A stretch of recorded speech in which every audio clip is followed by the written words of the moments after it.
Hello and welcome to episode 90 of our SAP on Azure video podcast. Today is April 29th, and together with Robert and Goran, we're here to talk about anything related to SAP and Microsoft. Hello, everyone. Hi. So today we are really happy to have back Martin Pankraz and Will Eastbury.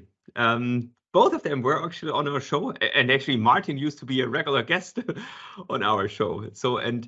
This time, both of them, we had talked about this in the past, both of them worked a lot with API management, principal propagation. We actually also had Will and Martin Merdes on our show a few weeks back, where we talked about how the whole principal propagation with API management would look like.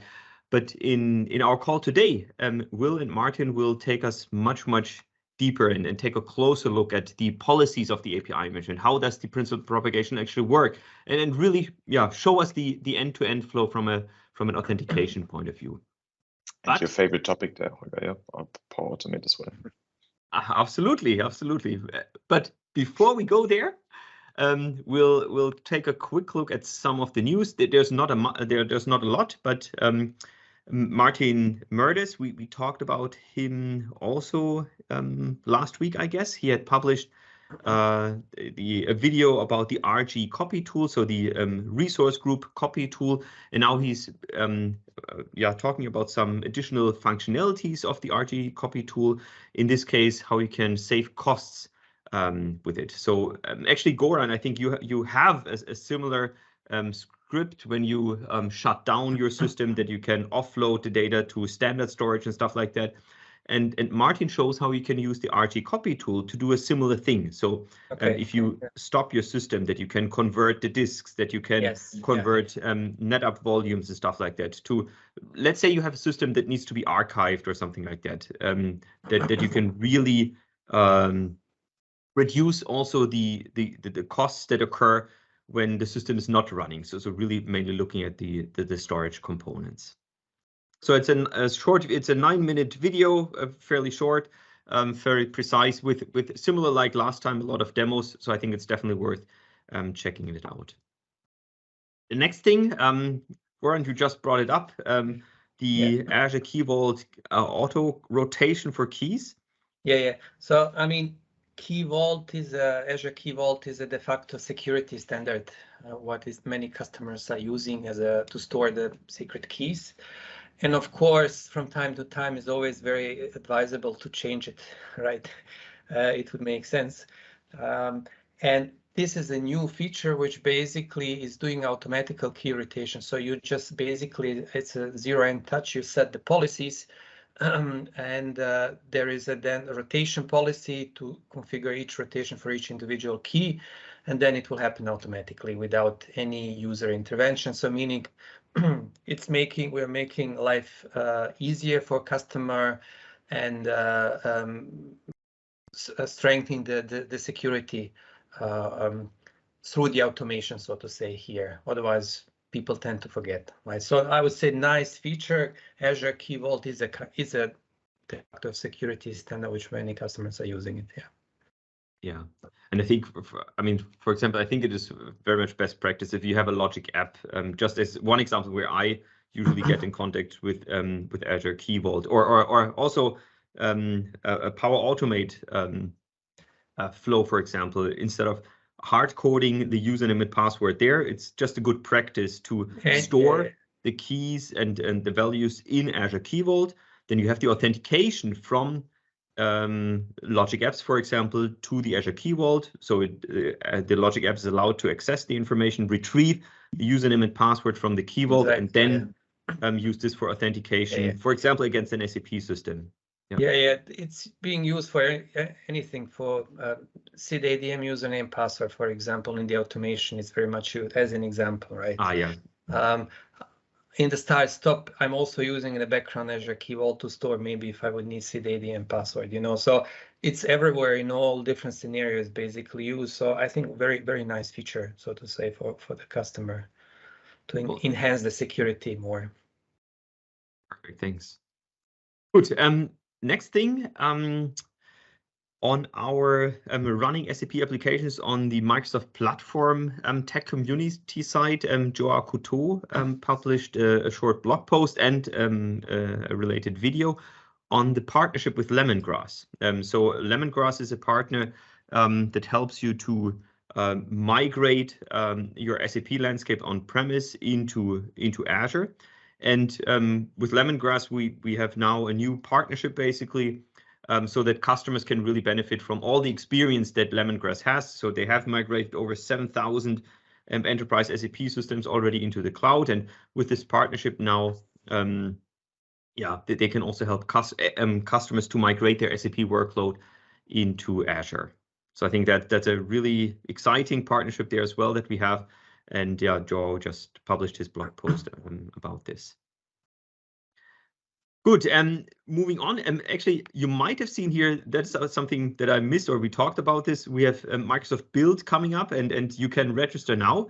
But even on a more shorter term, we also have SAP Sapphire coming up. So Sapphire is coming up in 2 weeks.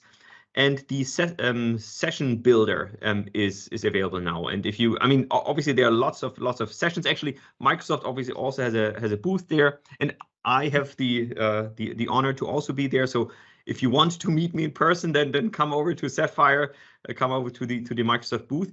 But there are also some really cool related sessions or Microsoft Azure related sessions, and there are also some customer specific sessions. So I think, Goran, you mentioned we have here Pepco. There's 3 customer Pepco. We have their customer experience who moved to Azure and the benefits. So Pepco, Walgreens is a huge one, and MBA as well. So I always love those true customer stories because they tell you real life experience, and this is typically what other customers are looking for. Just tell me how it was and where should I take, what are the consideration, or what should I take care of, and what is the benefit. So warmly welcome for all guys who attend the Sapphire to visit those kind of sessions. I think this one is actually, yeah, exactly. This is the one from Microsoft IT. So we talked, or Microsoft Digital, or whatever their name now is at the moment. So there's some really cool customer sessions that are definitely worth watching. I actually don't know if they will also be streamed online, but yeah, I'll try to attend most of them, and then I maybe after the Sapphire session we can also have a quick summary in our podcast. So Sapphire is in 2 weeks. The DSAG Technologietage are, so obviously for the German-speaking audience here, are next week. And Martin and I, and a few others, will actually be also at the Technologietage. So if you are listening this or listening from Germany, and if you are going to attend the DSAG Technologies days, make sure to ping Martin or I, and we would be happy to catch up with you. Actually, we do have several Microsoft related sessions as well. So similar like at Sapphire, we have sessions from customers in our SAP on Azure track. It's all on May 3rd, so on the first day, where we have customers talking about eventing, the event integration, where we've talked customers about Microsoft Sentinel. We have also one with ThyssenKrupp. So another really customer story where they talk about migrating their SAP systems to Azure.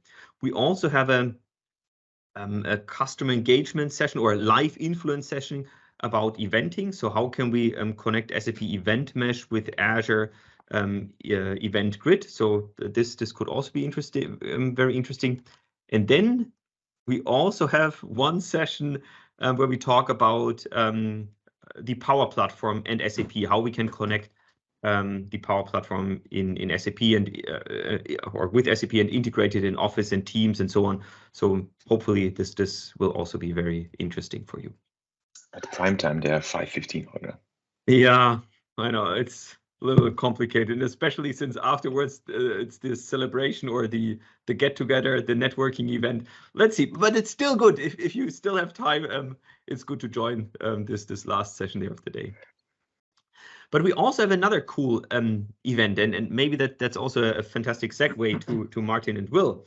The Integrate 2022 conference is coming up in London in June, and so there's all about integration. Obviously, a lot of topics about logic apps.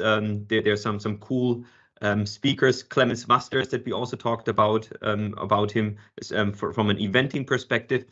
And we have some other really cool speakers at this event. And that is, well, Martin Pankraz and Will Eastbury. So they'll talk about a similar thing that what they'll show us today. But actually, instead of me talking about this, let's use this time now to hand over to Martin and Will. Maybe you can quickly introduce yourself, and then you can show us some things maybe that you will also show during the Integrate event, but maybe also some additional details there.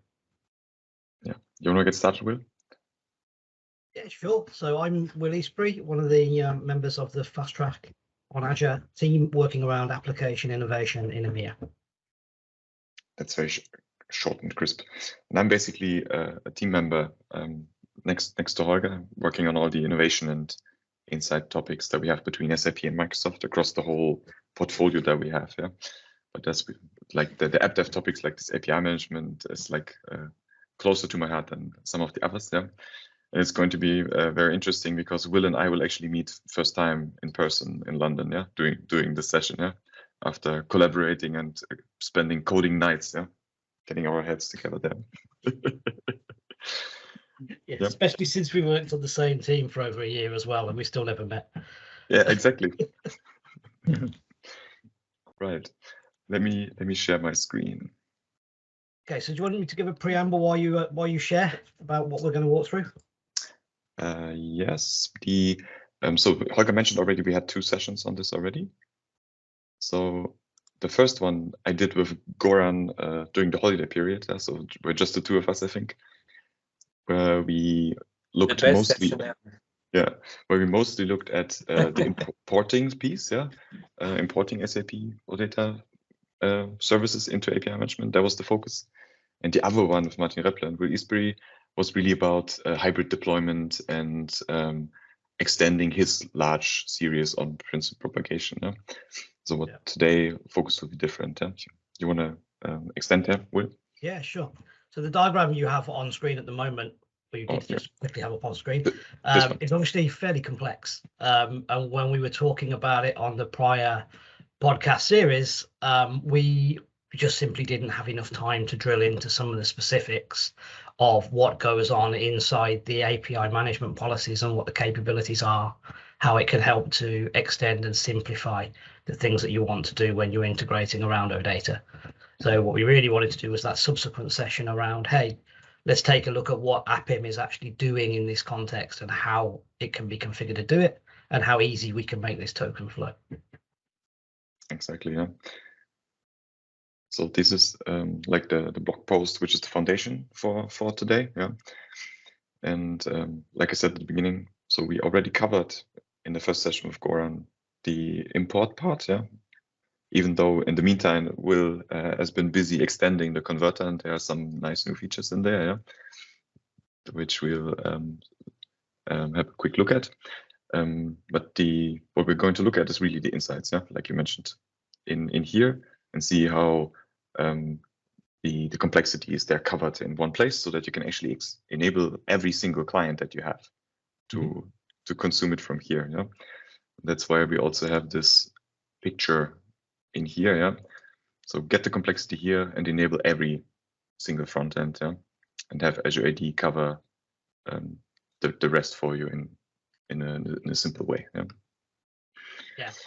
Is it worth mentioning the sample in the document you have here actually does do this manually as well, doesn't it? So we don't necessarily, it's not mandatory to do it this way, but we illustrate the concepts and package them into a nice box and drop them inside API.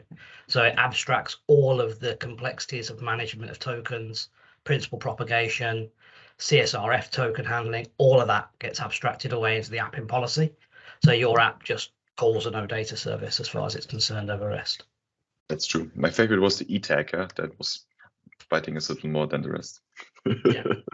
But just to highlight all the things that you just counted. So because when we talk about, well, principal propagation, okay, that alone is fairly complex to figure out all the single sign-on stuff. But what you're doing in your policy is actually much more. You mentioned the CSRF token handling, something that I saw with a lot of customers when they start, they're not aware of this. I want to consume an SAP service. Okay, so how do I figure out single sign-on? Okay, this is the way how it is done. And then they want to update something and then it's failing again. And that is because of the CSRF token, for example. And you are handling this. Similar when working with updates, there is the E-tag handling that is required to see whether you're overwriting something that was previously updated by someone else. So I think that's this policy. I think when Martin first started it, I think it was really only looking at the single sign-on piece, but now it's becoming this really powerful policy that helps a lot of customers, I would say. Yeah, actually, the first, or you go first. I think that's probably where I came into the majority of this is around the editing and the changes that we need to make in flight when we bring the additions, really. So the principal propagation you can definitely handle inside the policy. But I think what we found when we started to test it out with real world scenarios afterwards, when we'd done principal propagation, is this is great for reading data. Yeah. But OData goes far beyond that. And there are a number of things you want to do with it after you read the data, i.e. you're probably going to want to change it and write it back in some way. And as soon as we started to do that in practice, we started to come up against a number of blockers that we could either code around or we could put them into the app-in policy and publish that so mutual customers don't have a problem in future trying to do this, and it's been done for them. Exactly, yeah.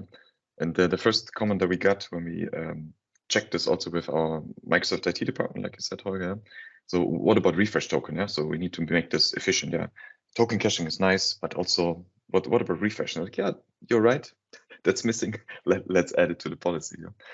And the great thing about those teams, yeah, when we have those ideas, and I speak with Will, also with their hands-on experience with the customers, yeah, with Fast Track. So, okay, what if we just bundle all of this, yeah, and take it to the next level? Like, oh man, Will, but I was already working so hard on the first issue of this, yeah. Okay, but let's reach next level and make it even more mature and ready for customers to use right away. Yeah. All right, and since we are talking about those features, yeah, since we don't want to like be opinionated on this, there are feature flags on the web converter that we publish and use based on the code that is published by the Oasis Foundation, which is the non-profit open source project.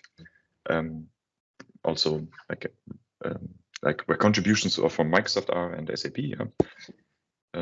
So we leverage their work and expose it through this converter, but we give it some additional flavors, yeah, so that you can be much faster in the integration towards Power Automate, for instance. Yeah. So, but you don't have to use it, yeah. But if you want, yeah. So what we did, we were in like checking those options here to actually get a quicker experience. Yeah. Okay, just again, a quick step back. Why are we doing this? I mean, I have my OData service on the SAP side, so why do we need this OpenAPI converter, basically? I mean, yeah, let me just put out this question. For the public. Sure.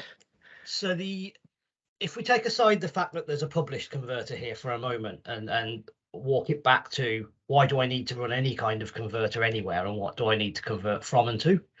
So the starting point you'll get is the metadata endpoint published from SAP.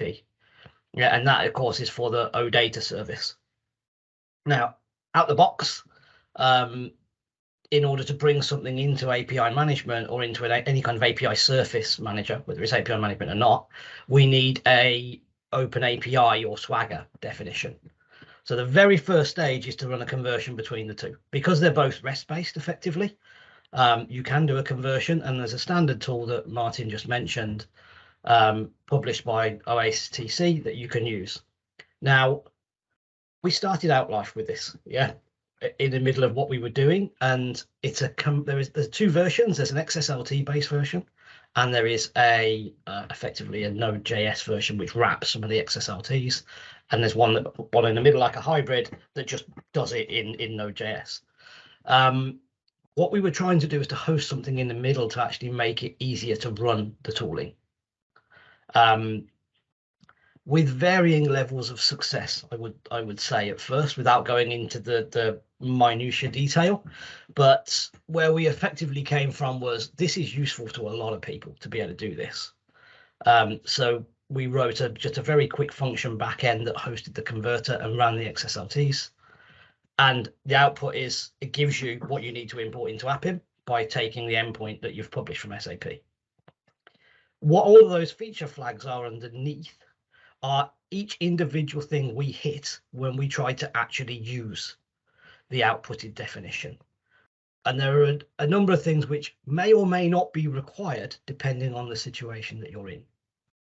And what you're trying to do. So some of them will be principal propagation related. Some of them will be if you want to update, so things like the ETAG, and some of them then override some of the defaults in the converter for Power Platform. So there's post-processing stages for each scenario we've hit. We've looked at, hey, here's this situation. This is what comes out. This is the effect. And now, in order to actually make this work, we need to change the OpenAPI document that came out in this way to make it actually work in practice. So then to quickly summarize, so for Azure API Management, we cannot consume an OData service, so we need to convert the OData service into an OpenAPI specification. So check, that's what you've done. But along the way, you're actually doing much, much more, because you're not doing this in theory, but you're really testing this with an end-to-end scenario. You stumbled across a few things that probably could have been solved by other ways, but what you're saying, well, while we do this converting from OData to OpenAPI, let's include some really cool additional features so that in the end, I, as the end user who are building my end-to-end process, I can really benefit from, I see a troubleshooting diagnostic endpoint or something like that. So that it really helps me. Obviously, I could do this manually afterwards, but this is a check. And then I get the OpenAPI specification that comes with all these features out of the box. Exactly. If you run this converter with nothing checked, the output is identical to the Oasis TC XSLT converter, because that's what we're actually running. Then behind the scenes after that, for each of those checkboxes, there is a post-processing stage where we load up an in-memory model of what that OpenAPI document looks like, apply the changes that we state, and then re-export it back out. So you can do all of this in one stage. And then if you want to go for a full API ops type situation where you actually want to build these on the fly in a pipeline, this front end, which is Martin's baby, to be honest, the front end, and I did the back end. The front end is simply calling a back end API with some headers attached. So you can call this yourself, and it's open source if you want to deploy it yourself as well. You can wrap it in a box inside a pipeline and just choose the options that you want and run it yourself. And actually, since you mentioned one small thing that I just want to pick up on, if I have my enterprise OData service that I feel very protective about, and actually I don't want anyone to really use it, and I don't want to share metadata. What you're doing here in this convert, so they have two options. It's all open source, so I could do this really in my own system. I can build this up and do the conversion in my system. But actually, I think what you're also saying, and I think you have this on this page as well, that you're not storing anything. I mean, obviously you need to read the information to do the conversion, but then you're not persisting the information. This is really something that you do only. Yeah, exactly. That's where. So we're not doing anything with this information. We're not doing some analysis on there. We're not tracking what metadata was submitted.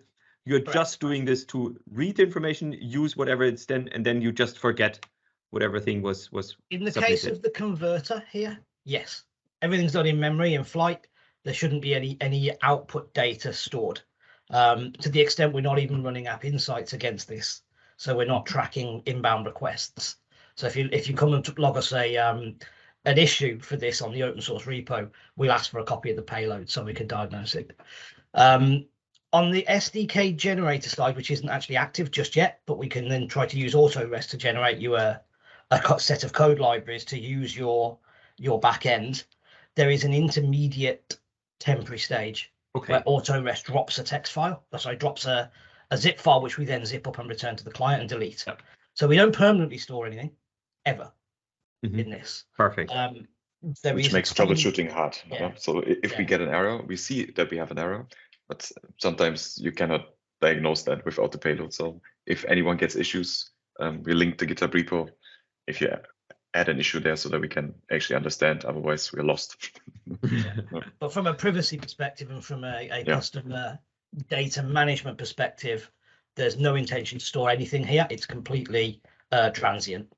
The only way we could ever possibly store anything would be if the output converter crashed and left a temporary file behind, and then we'd sweep it up. But just from 100% clarity. Great, thank you. If that's a concern, you can download it and host it yourself. Exactly. All right. Shall we move into some code? Yeah. So just for clarity, so we are looking at this API, which is the gateway sample basic OData service that ships with every SAP gateway. And in here we have the view on the API management level. Yeah? And in here we have the policy, and you can also do all of this in here in the front end. There's also some live testing. Yeah? But to actually debug through it step by step, there's an extension in Visual Studio Code that supports that nicely. Yeah? So that's where we're going to go now. So I already navigated there, yeah. So, and I have here my operations that we saw before, and here's the metadata endpoint, for instance, yeah. And you can just right-click and say I want to start policy debugging, and then it brings up the screen that I have open here already, which then actually has a built-in lightweight REST client that kicks off the process, yeah. And I already got myself the initial JOT token from Azure AD for my user and stored it here. So this piece, the authorization line 5 would be missing, which you need to add yourself then. Yeah? So let's see if my session is still valid and hit send request. There we go. This now shows us the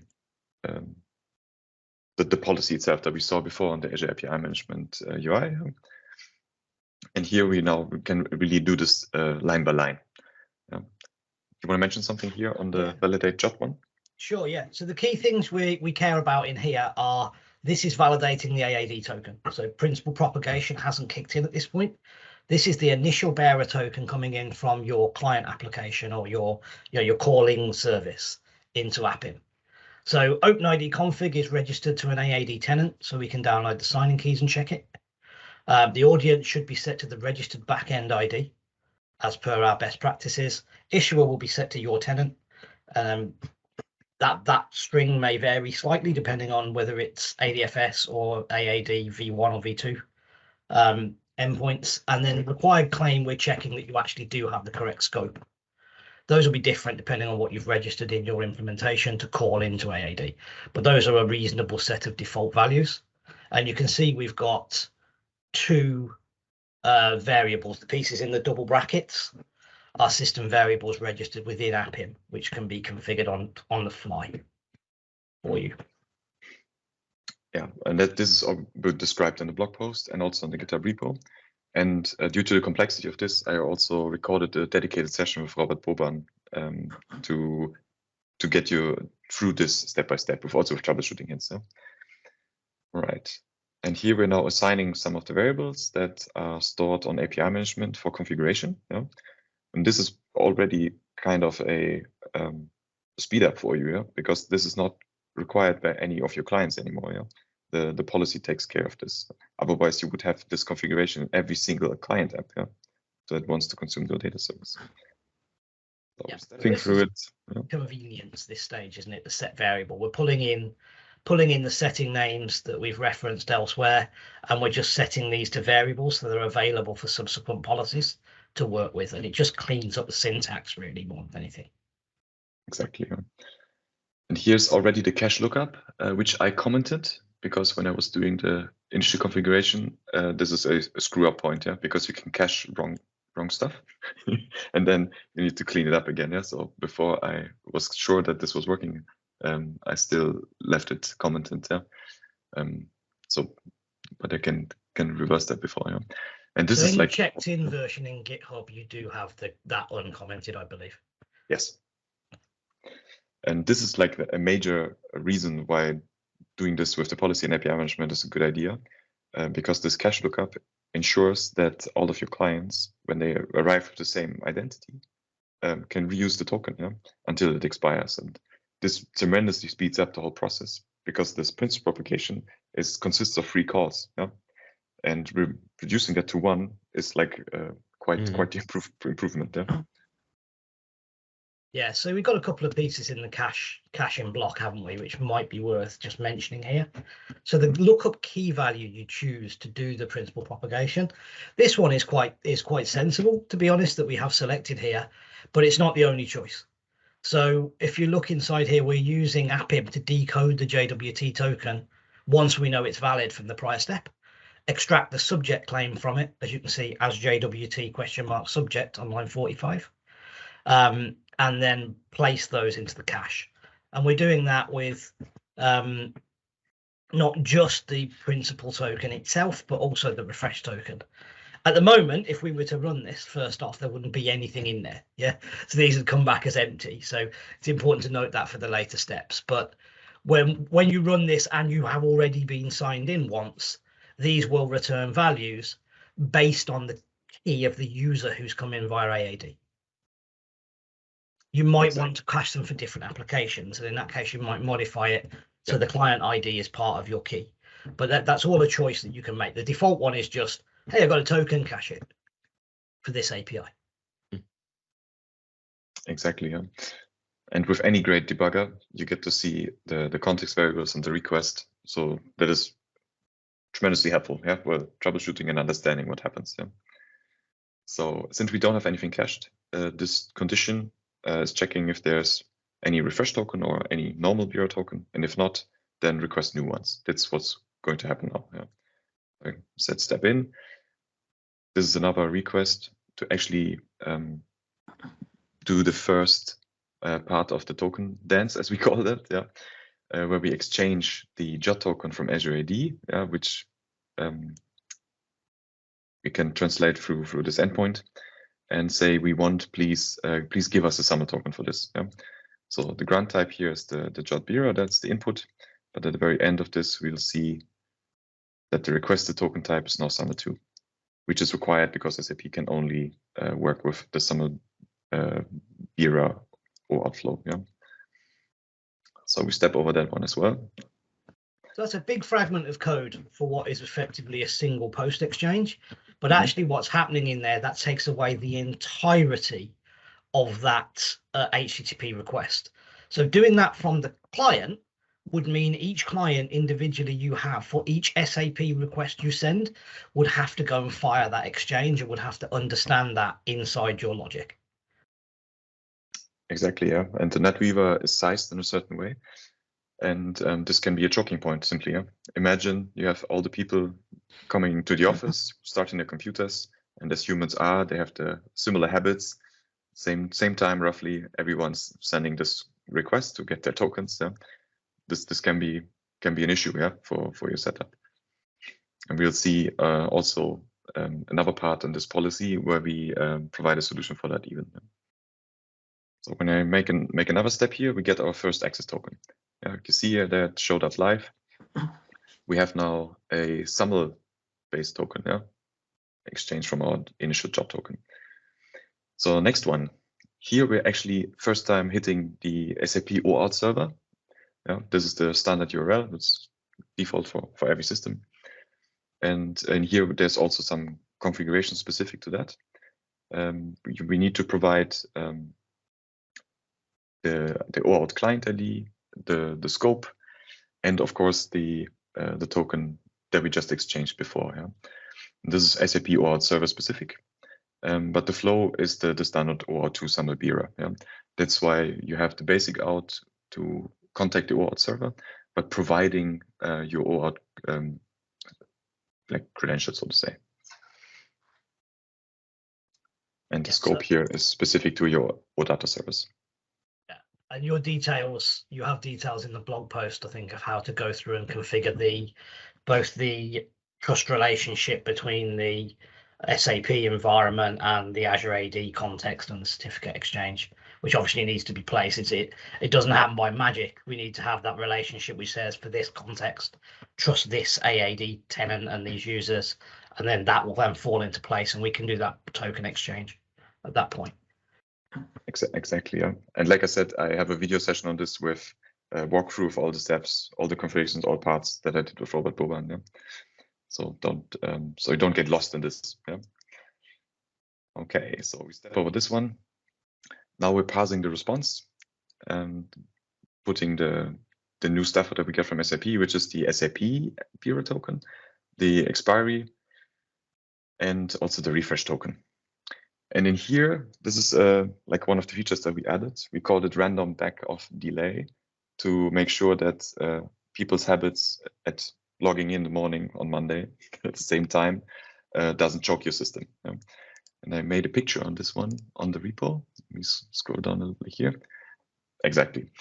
So, and the idea is that the lifetime of the token and the refresh token lifetime are changed in a way randomly so that they don't expire all at the same time. Yeah. And if you choose the runtime, probably you need to play a little with this, yeah, depending on how your users interact with your system.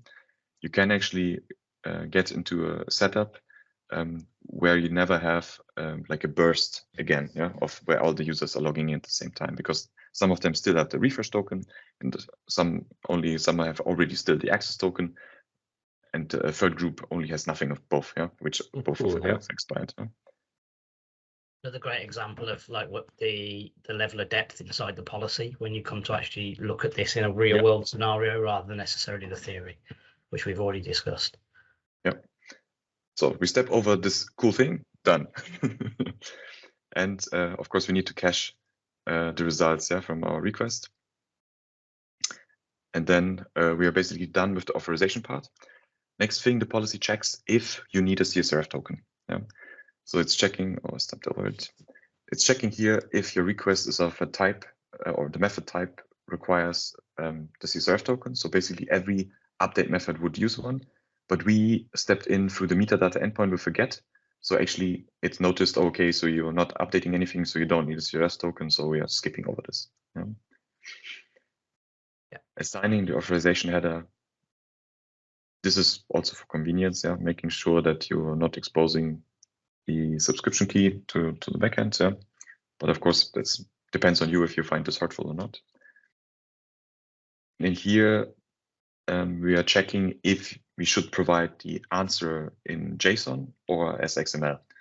And only for the metadata endpoint, we're actually sending back XML. And also SAP doesn't support converting this into JSON, yeah, the metadata response.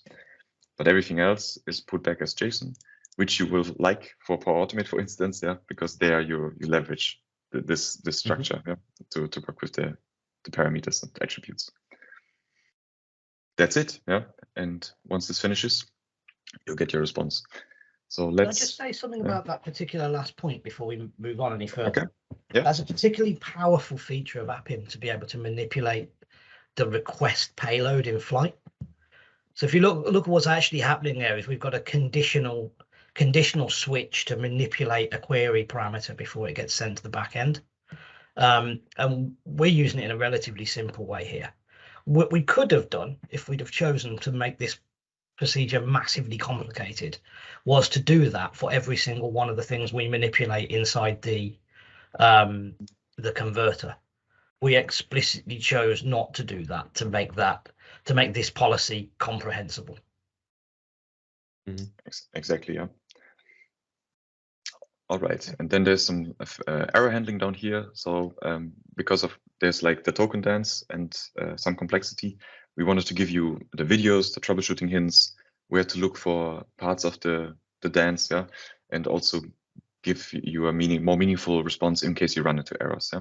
So we're giving like more comprehensive error messages this way to enable you to get it done faster. Yeah? All right, so let's move over to one of the clients that we like most. Martin, quickly before you do this, because I think what you just showed is so immensely powerful that I just want to spend one minute on this. I mean, there are actually several things that I really love that you showed there. So first of all, just to highlight, you have an API management system. You have an API deployed in API management. So this is your productive API. But what you showed is basically a live debugging of a call in Visual Studio Code. So for me, that's independent of what we're doing here, that we're talking about principal propagation. But just the fact that, just think of it, I have this in my productive environment and I have thousands of APIs that I'm managing, and then someone says, look, this API is not working. What do I do? Well, exactly like what you just shown. You open up Visual Studio Code, you connect to API management, and then you debug step by step through this fairly complex policy that you have there. So that's for me the one huge highlight that you just show, and you just mentioned it so sideways, but I think that is extremely powerful. The other thing is really then this whole extremely complex flow, and like Will, what you also said, you can clearly see this is not something where let's figure out single sign-on, but where you really got a lot of feedback already, like what you said, Martin, the discussions with Microsoft Digital, that they already said, look, this is nice, but we expect a huge load on Monday morning. And then you realize, well, we can have a solution for that. I mean, maybe not for the very first time, but then we can, with this random policy, we can really split this up. So it's, I really like the thought that went already into this seemingly very simple policy, but now it's extended and extended. I think, again, what you said, instead of each and every application implementing this authentication flow, it's much easier to just say, well, another huge value add of API management. Let's use API management as the proxy, basically, for my API. So I not only get throttling and quota handling and all the typical things that an API management does, but I also have here a very powerful security handling, authentication handling, distribution handling. So it's just amazing what you just showed in 5 minutes or so. Yeah. Exactly. Yeah. Yeah, and it's official. Sorry, after you. Okay. So and it's we made it official, yeah, Holger. So we have an official guide on the Microsoft Docs on this, and the policy that we looked at originated from our private repo where Will and I have been working on, but is also published on our. So here's also the link to the WordPress converter. Yeah. So it's really so we make an effort there. Yeah. And the policy is mentioned here on the production considerations. Yeah. So in here we link to our official snippet repo, yeah, that API management team or the product group supports. Yeah. So in here you actually find the same code. It's identical, yeah, to what you saw before in the debugging. Yeah. So it has some backing there. Yeah? And we also provide only the CSRF token part. Yeah. So in case you don't want to leverage all of what you showed before, but you need the update part, the snippet is also available. Fantastic. Yeah. In a single one. Yeah. Cool. Okay. You go ahead, Will. That's pretty much what I was going to say, to be totally honest. So. Perfect. Okay. So I need to grab another screen. There we go. So custom connectors. Actually, I jumped over one step. So API management, Power Platform are a natural fit for each other. Yeah. that's why we have a feature that allows you to create a custom connector based out of your API management APIs, yeah, which then exposes the logic and the policy and other things we just saw before to Power Platform, yeah, to Power Automate. So when you click on this, it actually leads you through a wizard that ends up in a custom connector overview like this. Yeah. So here for the podcast. And then it brings you to the security part, where it will show you the API key as authentication type. So we change that to OAuth2, like you would do with any other client. Yeah. So you would need to tell it how to authenticate with your API. Yeah. And we showed that before in the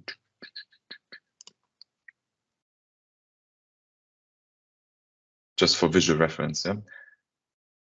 So this part you always have to do. Yeah. We covered the policy and how it's checking the job tokens, but of course you need to set up your front end to request from Azure AD a token and also be authorized to call this API. Yeah. And that's what we're doing here in the custom connector part. Yeah.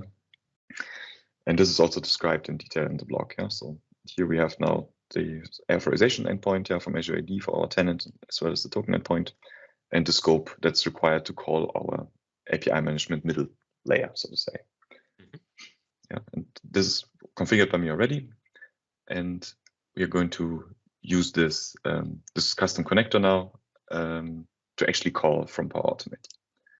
Not from here, so my flows. There's the podcast one.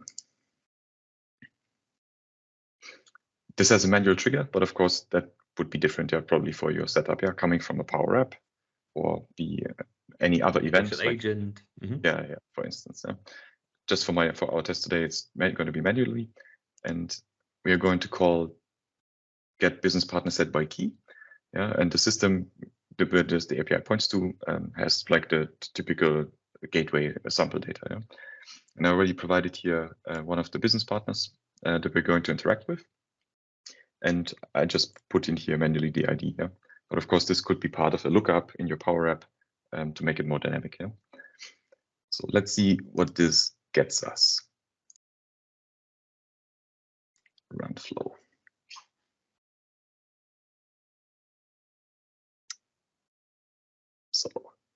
So we provided the business partner ID. It went through our policy, did the token dance, or used even the cache token, and actually gave us the response. Yeah, with all the nice info of this business partner. And next thing, of course, we spoke about CSRF tokens and stuff. Let's change something. Yeah, I believe do not reply with dots looks a little weird. What about if we provide their hyphens, yeah, to make it look different? Yeah, maybe this was wrong. Yeah, so to have that update scenario. Yeah. So how would we do this? We just go in here again, say we want a new step. We have this custom connector available here, podcast, yeah. And we have all the operations enabled on the API management, searchable and natively integrated in here. Yeah. So, and we want to update the business partner set. And here, this now already provides us all the things we got from our initial call. So we need the ID, business partner ID. What was it called? There it is, business partner ID. This if match is OData specific for updates. Yeah. And due to the skill of Will, yeah, and the additional features we switched on, yeah, on the converter, we can actually provide this, yeah, in a nice way. Yeah. And when we look at the I didn't highlight it before, yeah, but we saw on the test result, yeah, the E tag was already there. Or maybe let's revisit that to make sure it's there. Let me save this with. It doesn't work. So this is one of the situations when we first came to do the testing with the update, regardless of whether we were in Power Platform or not, we started getting messages back from SAP saying, you can't do this, your concurrency control headers are not there. Exactly. And that's because the converter doesn't put them there because they're not technically and specified in the metadata from SAP. which Exactly. makes sense, right, when you think about it. So we decided to add them in. Exactly. And here you get the tag from SAP that gives you the timestamp at time of retrieval to make sure that concurrency is handled correctly. Yeah, that's the purpose of the tags. And so we are going to reuse that one. Yeah. So let's go back into edit mode. So second option you have here is to use expressions to actually access the outputs, yeah, and work with it in a more flexible way. So what I'm going to do now, outputs. So we go here with built-in low-code, no-code approach, right? Yeah. Which is great. Yeah. That's the low-code piece now. This is low-code, yes. Previous was no-code, now it's low-code, yes. Exactly, yeah. And tag. So, but you can derive this from the output that you get before, yeah, when you look at the output. Mm-hmm. And so, see, there we go. Now we have it here. And we said we want to work on the email address. So let's say this is now going to be podcast.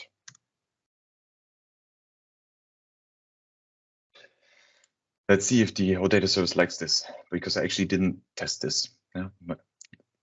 Save. Testing live is always good. Well, we are brave people, you know. So drum roll. Now let's see if the data has been updated. So let's look at this. So we provided something. It said successful. Okay. We have outputs. Let's see what the output says. So status code 204 looks very good, because that means created. Yeah. Yeah. So maybe you can run the read again. Yeah, exactly. Let's do that. No pressure.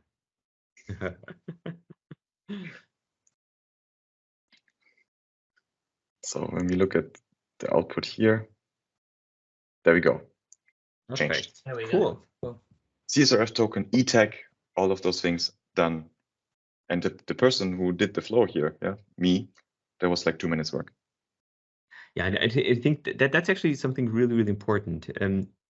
In the Power Platform, we were always talking about this fusion of teams, and I think that's exactly what you showed. I mean, in this specific example, you impersonated the fusion of the teams, but really think of a scenario where there is a power user that knows API management, that knows the SAP system, then that can create or that can leverage the policies that you have created and really expose these APIs. Then this person would expose or create a custom connector in the Power Platform. And from this moment on, the person who's using this doesn't need to know anything about, oh, how do I do the authentication and what is the CSRF token? Maybe this tag, maybe that is something that we could simplify even further. But I can really focus on the business scenarios, like retrieving a business partner, updating business partner events. And now I could use this to build a Power App on top of this, where I have even less information or ideas of what can I actually do with what technical information do I need on the SAP system. And I think that's really the amazingly powerful scenario that you just showed us. Yeah, and we want to go a little further, yeah, as we mentioned here on the generator. That's the next thing that Will and I focus on. So Power Automate is a nice client, but of course we like customers' choice. Yeah, so the developers should choose the language, the environment that makes most sense for them. Yeah, so for the major programming languages, you will be able to generate the scaffolding to do a similar thing like on Power Automate fairly quickly. Yeah, because you get all the things already spun up for you. Yeah. Anything you want to add there, Will? I guess, yeah, a little bit behind the choice piece that you made there. So we're already at this point doing things. If you just switch back to the converter tab for me. Yep. We're already actually offering additional converter tab itself. Perfect. Yeah.